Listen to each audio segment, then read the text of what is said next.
Olá, tudo bem? Hoje eu quero falar com você a respeito de uma parábola, a parábola da bolda, que se encontra no livro de Mateus, no capítulo 22, e fala de uma forma um pouco mais sucinta no Evangelho de Lucas, no capítulo 14 também. Mas por que eu escolhi Mateus? Porque está um pouquinho mais específico, fala de uma forma um pouquinho mais clara, e eu separei para vocês aqui algumas observações a respeito dessa parábola das bodas. Primeiro nós temos que entender qual o significado das palavras. Então essa parábola das bodas, ela vem narrando a história de um rei que ele faz uma festa, um banquete de casamento para o seu filho, e nesse banquete ele lança convites. Então, esses convites que a parábola que Jesus estava narrando ali dentro do templo para líderes religiosos, Jesus estava alcançando esses líderes religiosos para que eles pudessem entender, a respeito não apenas da salvação, mas do reino de Deus. Uma vez que os fariseus eles viviam pela lei, eles queriam por força até que Jesus mesmo cumprisse a lei, porque até então eles entendiam que somente a lei poderia trazer justificação ao homem, ao pecado da humanidade. Então, nessa parábola, ela nos fala na figura deste rei que representa Deus, o filho representa Jesus, e os primeiros servos que a parábola nos fala que são os profetas, nos remete aos profetas, que eles vieram para trazer a mensagem ao povo e o povo recusou, não fez caso.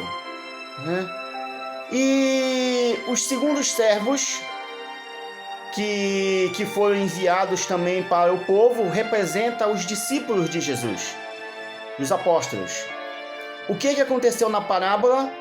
Eles mataram os servos que representam os discípulos, os apóstolos de Jesus, que tiveram as mortes mais dolorosas que um homem pode sofrer por conta da perseguição do evangelho, como João ser mergulhado num caldeirão de azeite quente, Pedro sendo crucificado de cabeça para baixo, até mesmo o primeiro mártir da Bíblia, Estevão, que foi apedrejado e não condenou os homens.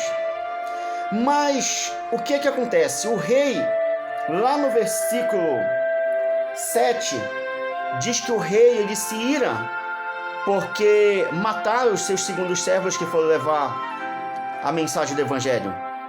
E o que acontece? No ano 70, o general Tito invade a cidade de Jerusalém e sitia a cidade, destrói, acaba com tudo.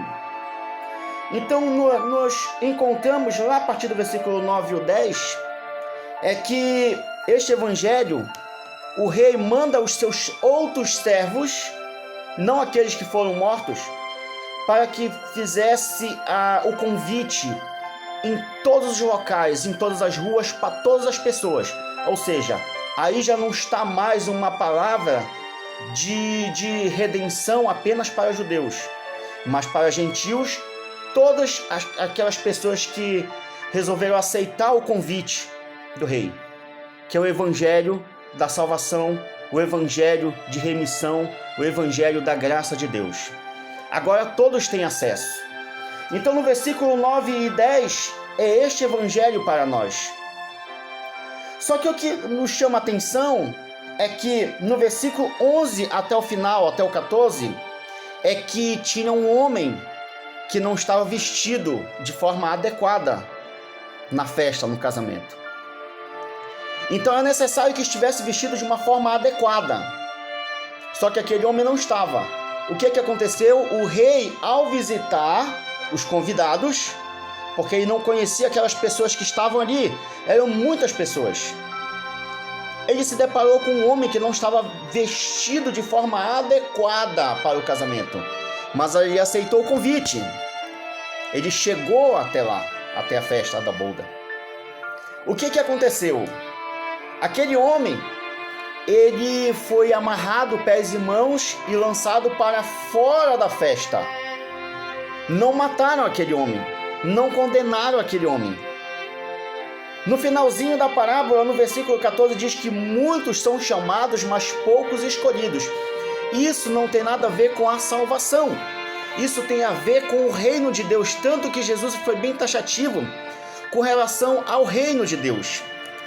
E o próprio Jesus, ele nos fala no João capítulo 6, versículo 37, que todos o que o Pai me dá virá a mim e que de maneira nenhuma lançarei fora. Ou seja, no capítulo 3, versículo 16, porque Deus amou o mundo de tal maneira que deu seu Filho único para que todo aquele que nele crê não pereça, mas tenha vida eterna. E o versículo 17 diz, porque Deus enviou seu Filho ao mundo, não para que o mundo fosse condenado por ele, mas para que fosse salvo. Olha só, Jesus fala em determinado momento de salvação. Em outros ele fala de reino, o reino, o reino. Então aqui está falando de reino, o reino de Deus descrito em Apocalipse capítulo 20, é de um milênio, que é o reinado de Cristo, a recompensa de Cristo por vir, por se oferecer para fazer esse sacrifício da expiação pelo pecado da humanidade. E é neste momento que Jesus fala do reino. A salvação, ela é mediante a fé, ela é de graça. Mas o reino de Deus, ele é conquistado por esforço, por obras.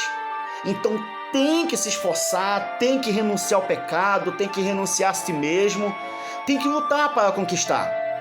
Tanto que nós lutamos hoje por algo que nos foi ensinado de forma errada, pela salvação. A salvação é de graça, nada do que o homem faça, ele vai conseguir a salvação. Não é por obras, é mediante a fé. E a fé vem pelo ouvir e ouvir a palavra de Deus. Mas o reino de Deus é conquistado por esforço, é por renúncia. É conquistado mediante as nossas obras. Que Jesus Cristo nos abençoe e fique na paz do Senhor Jesus. Obrigado.